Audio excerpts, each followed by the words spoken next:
Friends మీకు తెలుసా? ఇక నుండి మీరు PhonePe, Paytm, Google pay, Amazon లాంటి థర్డ్ పార్టీ యూపీఐ యాప్స్ నుండి మీ కరెంట్ బిల్‌ను పే చేయడం అయితే కుదరదు. అవును, మీరు విన్నది నిజమే. జూలై 1 నుండి కొత్తగా ఆర్‌బీఐ రూల్స్ అమల్లోకొచ్చిన నేపథ్యంలో ఇకపై AP SPDCL, AP EPDCL, AP CPDCL, TG SPDCL, TG NPDCL డిస్కంల పరిధిలో ఉండే అన్ని కరెంట్ బిల్‌ను కూడా ఈ థర్డ్ పార్టీ యాప్స్‌ను ఉపయోగించి మనమైతే ఇక చెల్లించలేము. మనందరికీ కూడా తెలుసు.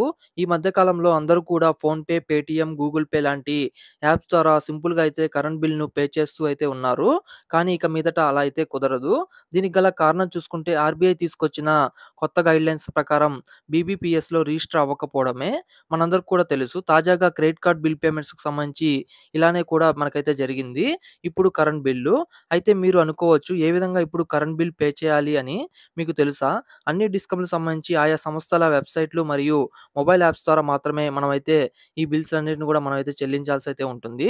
వాటికి సంబంధించి పేమెంట్ లింక్స్ అన్నీ కూడా మీకు కింద ఉన్న డిస్క్రిప్షన్‌లో అయితే ఇస్తాను. సో, అక్కడ నుండి మీ కరెంట్ బిల్‌ను మీరైతే సింపుల్‌గా అయితే పే చేసుకోవచ్చు. ఒకవేళ మీరు గనుక ఏపీఎస్పీడీసీఎల్ పరిధిలో ఉన్నట్లయితే ఏ విధంగా పే చేసుకోవాలో నేను ఇప్పుడు ఈ వీడియోలో అయితే చూపిస్తాను. అలానే ఈ ఇన్ఫర్మేషన్‌ని ప్రతి ఒక్కరికి కూడా షేర్ చేయడం అయితే మర్చిపోవద్దు. ఇంకా ఇటువంటి లేటెస్ట్ ఇన్ఫర్మేషన్ అండ్ అప్డేట్స్ కోసం ఇప్పుడే మన ఛానెల్‌ని అయితే సబ్స్క్రైబ్ చేసుకోండి.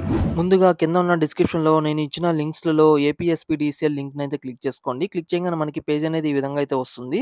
సో, ఇక్కడ మీరు చూసుకుంటే మనకి సౌతర్న్ పవర్ డిస్ట్రిబ్యూషన్ కంపెనీ అని చెప్పి మనకి ఆన్‌లైన్ ఎలక్ట్రిసిటీ బిల్ పేమెంట్ అని చెప్పి ఈ విధంగా అయితే ఓపెన్ అవుతుంది. ఇక్కడ మీరు చూసుకుంటే సర్వీస్ నంబర్, క్యాప్చా కోడ్ అయితే అడుగుతుంది.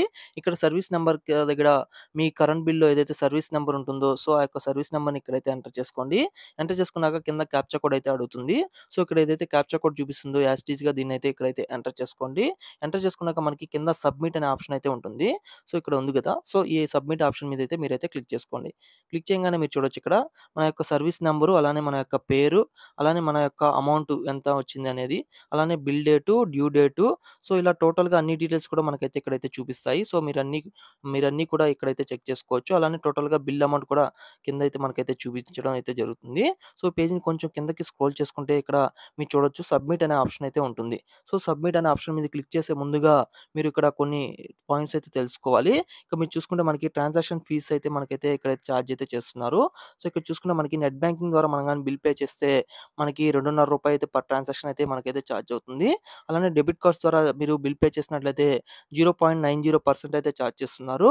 అలానే క్రెడిట్ కార్డ్స్ ద్వారా మీరు బిల్ పేమెంట్ చేసినట్లయితే 1% అనేది చార్జ్ అయితే చేస్తున్నారు.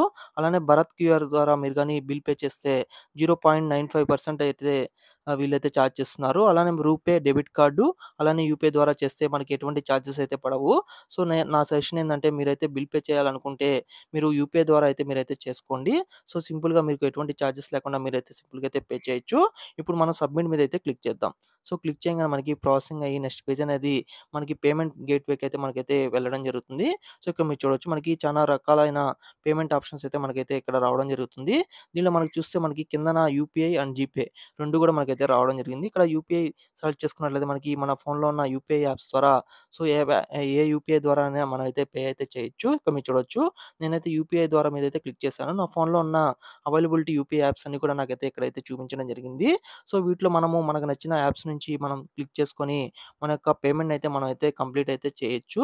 సో, ఈ విధంగానే మీరు కూడా ఫాలో అయినట్లయితే సింపుల్‌గా ఈ యాప్స్‌ని ఉపయోగించి మీరైతే సింపుల్‌గా పేమెంట్ అయితే చేసేయొచ్చు. ఈ ఒక్క ఏపీఎస్‌పీ డీసీఎల్ఏ కాదండి. రిమైనింగ్ నేనిచ్చిన అన్ని డిస్కంల యొక్క వెబ్‌సైట్‌ల లింక్స్ కూడా నేను కింద డిస్క్రిప్షన్ అయితే ఇచ్చాను గదా! సో, అక్కడ నుండి మీరు దేని కిందకైతే వస్తారో సో, ఆ యొక్క లింక్‌ని క్లిక్ చేసి మీరైతే మీ యొక్క బిల్‌నయితే పే అయితే చేసుకోవచ్చు.